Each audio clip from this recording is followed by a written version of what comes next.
Okay, hello art students. I'm going to show you a way to make digital art. Okay, if you go to your Chromebook and over here to this little button, click on that. This area pops up, and I've already searched and added Sketchpad. It's got these neat little colors right there. There's other ones, but I tend to like this Sketchpad more. So click on that, and then it pops up and you've got all of these choices for paper. I happen to like this white sketchbook for drawing and making art.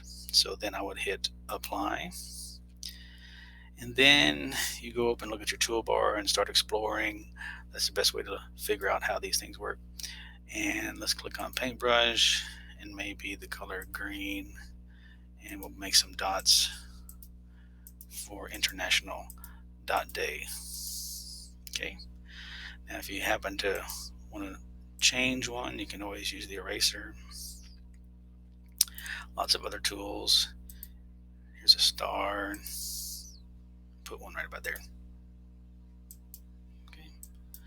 You decide how big they are. Okay.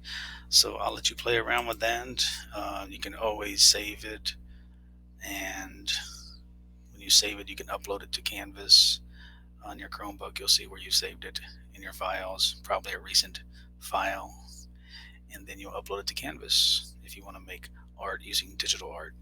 In case the store has sold out of art supplies, you can always use this app for digital art. And again, you can always do a new project with all these different types of paper. Okay, so have fun with that, and you'll always have art supplies using digital art. Okay, talk to you later. Goodbye.